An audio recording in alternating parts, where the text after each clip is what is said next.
अब आपके सामने ग्राउंड रिपोर्ट रखते हैं। हादसे के ठीक बाद एनडीटीवी की वहां पर टीम पहुंची, मौके का जायजा लिया। झांसी जिला जेल में अपने भाई अली से मिलने के लिए झांसी आ रहा था।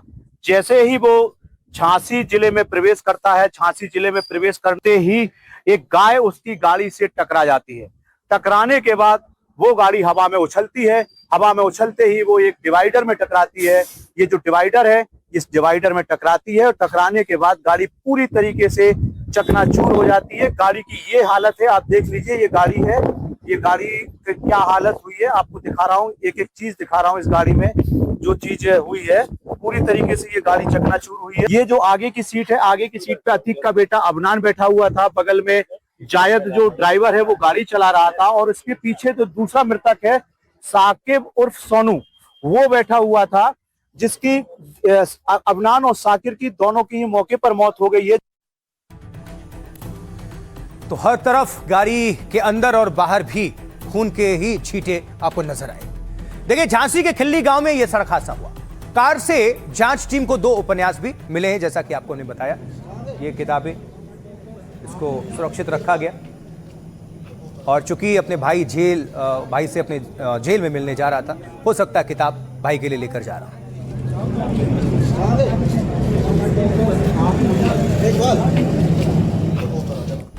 तो अतीक अहमद के 5 बेटों में 2 बेटे जेल में हैं और तीसरा जो बेटा है उसका एनकाउंटर हो चुका है। सबसे छोटे बेटे की आज हादसे में मौत हुई। एक बेटा ग्रेजुएशन का छात्र है। अतीक का पूरा जो कुनबा है एक एक करके वो बिखर गया है।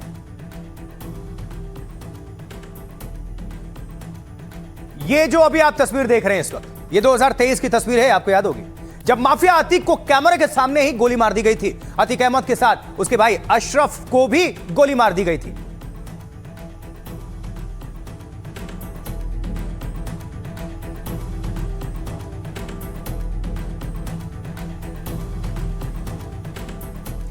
अब जरा जल्दी से आपके सामने रख देते हैं, देखिए कि कैसे बिखर गया धीरे धीरे अतीक अहमद का कुनबा। चलिए जानते हैं। अब देखिए जरा, इसकी शुरुआत ऐसे करते हैं। अतीक अहमद 2023 में हत्या होती है। अतीक अहमद की पत्नी जो है शाइस्ता परवीन, वो 2023 से फरार चल रही है अब तक। और 5 बेटे में उमर जो है लखनऊ जेल में बंद है, अली जो है वो झांसी जेल में बंद है और असद पहले ही एनकाउंटर में ढेर हो चुका है। अहजम ये ग्रेजुएशन का छात्र है, जो अभी मात्र जो जीवित अभी है अतीक अहमद के बेटे में, वो यही अहजम। और अबान सड़क हादसे में आज मौत हो गई। कुल मिलाकर 5 में से एक बेटा अभी बचा है। अब देखिए, माफिया अतीक अहमद का कुनबा एक एक करके बिखर रहा है। अतीक अहमद के 5 बेटे थे, जैसा आपको हमने बताया। सबसे छोटे बेटे अब्बान की आज सड़क हादसे में मौत हो गई। उसके दोनों जो बड़े बेटे उमर और अली जेल में बंद हैं। तीसरा जो बेटा है असद 2023 में एनकाउंटर में मारा जा चुका है। चौथा जो बेटा एहजम बाहर है, ग्रेजुएशन का ये छात्र है। और सूत्रों के मुताबिक जेल में अली को अबान की मौत की खबर मिली। इसके बाद वो जेल में रोने लगा, फिर कुछ देर बाद वो शांत हो गया भावुक होने के बाद। अब अबान के जनाजे में परिवार दोनों बेटों को शामिल कराना चाहता है और इसके लिए परिवार ने वकीलों से भी संपर्क किया है। हाईकोर्ट में पैरोल अर्जी दाखिल करने की तैयारी चल रही है। अबान की जेल में अली से मिलने ये जाया करता था। पिछले 10 महीने में 49 बार जेल जाकर मुलाकात की थी अबान ने। 2023 में अतीक अहमद को कैमरे के सामने गोली मार दी गई थी। प्रयागराज में पुलिस हिरासत में ये गोली मारी गई थी। इस हमले में अतीक का भाई अशरफ भी उस वक्त मार दिया गया था।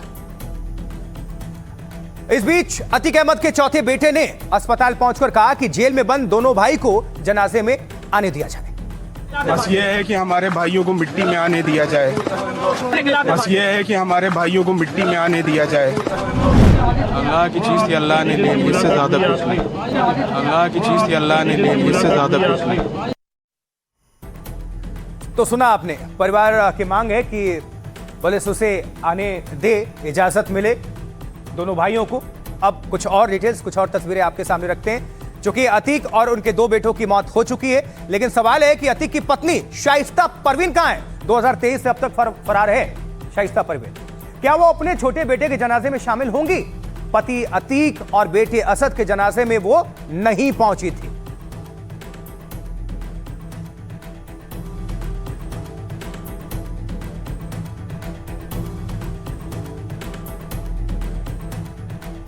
आइए जरा जो डिटेल्स हैं अतीक की पत्नी शाइस्ता परवीन को लेकर वो आपके सामने रखते हैं। देखिए, शाइस्ता परवीन 2023 से फरार चल रही है। शाइस्ता परवीन पर 50,000 रुपए का इनाम घोषित है।